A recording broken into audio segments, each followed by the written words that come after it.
2-3 दिन तुम अच्छा काम करते रहे इतने में वो असुर क्या करता है कि खुद काम नहीं। स्वयं भगवान शंकर ने माता पार्वती से कहा था, पार्वती जब मनुष्य रोग से ग्रसित होगा, यह मानव का शरीर जब रोगों से घिर जाएगा, तुम्हारे मोहल्ले में बहुत सारे तेरे फेंके हुए कुंदुक है।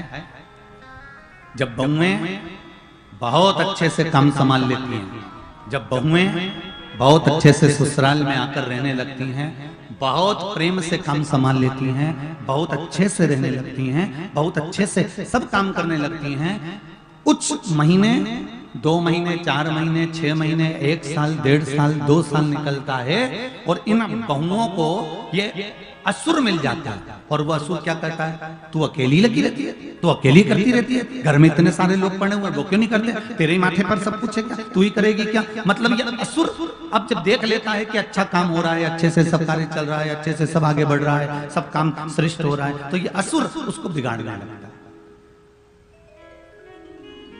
ये असुर उसको समाप्त करने लगता है। अब ये असुर कहीं दूसरी जगह नहीं मिलने वाले।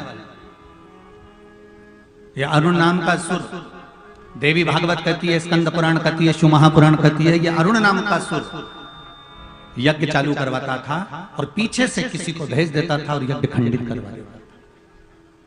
क्या होगा उससे, यज्ञ चालू कराकर यज्ञ को खंडित करने से कौन सा लाभ है। तो शिव महापुराण की कथा कहती है कि यज्ञ इसलिए चालू करवाया कि देवताओं का आवाहन हो गया। जब हमारे यहाँ कोई पूजन होती है तो हम देवताओं का आह्वान करते हैं, गणेश जी का, पार्वती जी का, शिव जी का, लक्ष्मी जी का, विष्णु जी का, कुल देवता का, कुल देवी का हमने आह्वान करा। तो आह्वान किया गया मतलब देवता आ गए। अब देवता यदि आ गए और मेहमान तुम्हारे घर में आ गए और मेहमान को तुमने बुलाया 4 दिन के लिए और 2 दिन में मेहमान को तुमने भगा दिया, तो मेहमान जगह जगह जाकर कहेंगे कि नहीं कहेंगे, बुलाया था 4 दिन के लिए भगा दिया, दूसरे दिन बताओ पूछा तक नहीं, पानी तक नहीं दिया, भोजन तक नहीं कराया, चाय तक नहीं पिलाई, आदर नहीं करा, सम्मान नहीं करा, सत्कार नहीं करा, तो मेहमान चले गए। उसी तरह अरुण देवते ने, अरुण असुर ने, इस अरुण देवते ने ये विचार कर लिया कि यज्ञ तो चालू करवाऊंगा, अनुष्ठान तो चालू करवाऊंगा, पर आधे में सबको भगा दूंगा।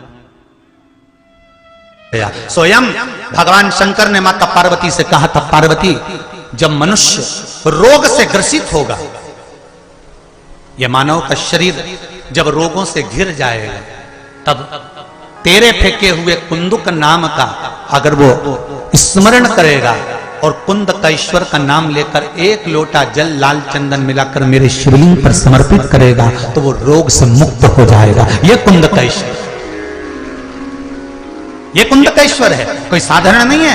भगवान शंकर का एक एक नाम का स्मरण करिए, भगवान शिव के एक एक नाम का स्मरण कर कर देखिए। साधु, सन्यासी, तपस्वी, साधक, उपासक जितने हैं उनका स्मरण करिए।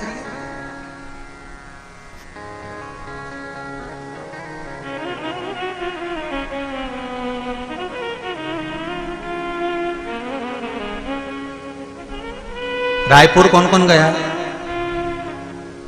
अरे हाथ तो उठाओ, गए हो? ठीक है।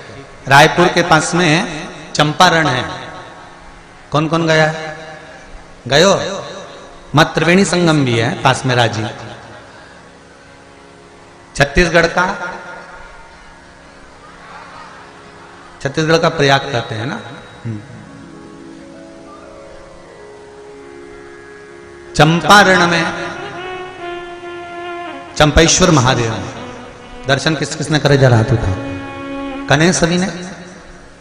श्री महाप्रभु जी श्रीमद वल्लभाचार्य जी की बैठक जी पर जब हम जाते हैं तो चंपेश्वर महादेव पढ़ते हैं। कभी आपने विचार करा कि श्रीमद वल्लभाचार्य जी तो ठाकुर जी के उपासक हैं, भगवान श्री जी बाबा के उपासक हैं, श्री गोवर्धन नाथ जी पढ़ा हुआ था, ज्ञात नहीं हुआ कि जीवित है कि मर गया। तब शंकर और पार्वती दोनों भ्रमण करते हुए जा रहे थे, बालक पर दृष्टि पड़ी। पार्वती जी ने कहा, बाबा कोई बालक पड़ा हुआ है, इसमें प्राण नहीं दिख रहा है। शिव जी कहते हैं अरे पार्वती तूने बालक को मुझे दिखा दिया, अगर वो मर भी गया होगा ना तो मेरी दृष्टि से जिंदा हो जाएगा। अगर वो मर भी गया होगा, प्राण छूट भी गए होंगे, तो वो बालक मेरी दृष्टि से जीवित हो जाएगा। और शंकर भगवान जब तक श्रीमद् वल्लभाचार्य जी महाराज के माता पिता नहीं आते, जगत गुरु श्रीमद् वल्लभाचार्य जी के माता पिता नहीं आए, तब तक मेरे शंकर और पार्वती ने श्रीमद् वल्लभाचार्य जी को अपनी गोदी में रखकर संजोया है। मेरे महादेव साधारण नहीं, उस भूमि पर चंपेश्वर महादेव के नाम से प्रसिद्ध हो गए। वो भूमि साधारण नहीं हो सकती।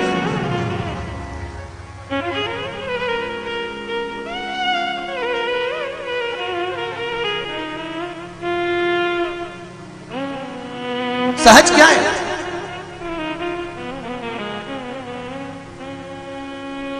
सरलता क्या है? कभी मौका मिले तो शिव मंदिरों का स्मरण करिए, शिवालयों का स्मरण करिए, शिवलिंगों का स्मरण करिए कि भारत की भूमि पर जो जो शिवलिंग है, वृंदावन की भूमि पर जाइए, गुप्तेश्वर महादेव मिलेंगे, गोपेश्वर महादेव मिलेंगे, भूतेश्वर महादेव मिलेंगे, चकलेश्वर महादेव मिलेंगे, यमुनेश्वर महादेव मिलेंगे। ब्रज की धरा पर, ब्रज की भूमि पर जाकर जरा दर्शन तो करो। शंकर के एक एक स्वरूप का दर्शन करना और उनका स्मरण करना कि शंकर का स्वरूप क्या है। वो तो कथाओं के माध्यम से इतना समय नहीं मिल पा रहा है, नहीं तो लोगों के तो बहुत फोन आते हैं कि गुरुजी एक बार वृंदावन में कथा करिए, यहाँ पे इतने सारे शिवलिंग हैं, उनका वर्णन करिए, हम सब सुनना चाहते हैं और प्रयास करेंगे। मेरा अगर बाबा चाहेगा तो वृंदावन की धरा पर भी एक विशाल शिव महापुराण की कथा होगी, जिसमें भूतेश्वर, गुप्तेश्वर, गोपेश्वर, चकलेश्वर, यमुनेश्वर, एक एक शिवलिंग का वर्णन किया जाए कि इनका मूल तत्व क्या है। क्यों मेरे ठाकुर जी इस पावन धरा पर आए, किस लिए आए, क्यों शिव जी के साथ में नृत्य करा, क्यों विष का कटोरा वहां पहुंचाया, क्यों अमृत का कलश वहां पहुंचाया, कारण क्या था।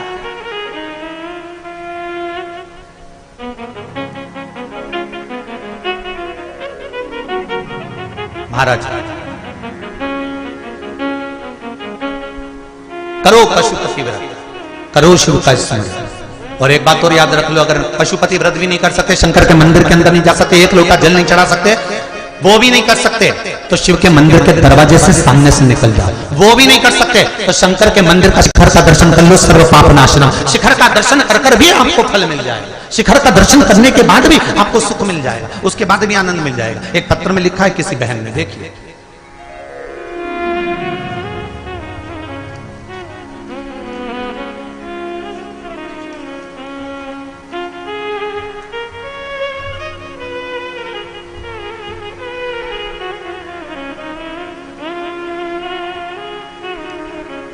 एक बात तो है, तुम छत्तीसगढ़ वाले चतुर तो खूब हो रहे। देखो ना जाने कहां की डिजाइन बनाई बाने पत्थर में, ऐसी ऐसी डिजाइन का पत्र भेजते हो ना तो थोड़ा देखने का मन भी करता है कि आखिर लिखा क्या है। उज्जैन के महाकाल का स्वरूप बनाया हो, पत्र लिखा है पूर्णिमा दिलीप साहू है, मेरा निवास स्थान नागपुर है, कहीं बैठे हो कहा तो ऊंचा करिएगा। आपको पत्र लिखा आप ही हैं, दोनों हाथ हिला दीजिए एक बार जरा, दोनों हाथ। एक तो बहुत बहुत धन्यवाद, पत्र बड़ा डिजाइन का भेजा उसके लिए, हो बहुत सुंदर पत्र भेजा, इसके लिए बहुत बहुत साधुवाद। पत्र में आपने लिखा है, दीदी हम महाराष्ट्र नागपुर में रहते हैं, जहां पर जमीन को खरीदना बड़ा कठिन काम है। गुरुजी सब जगह से जब हार गए थे, परिवार वालों का मन था कि थोड़ी जमीन अपने पास भी होना चाहिए, पर महाराष्ट्र के नागपुर जैसे क्षेत्र में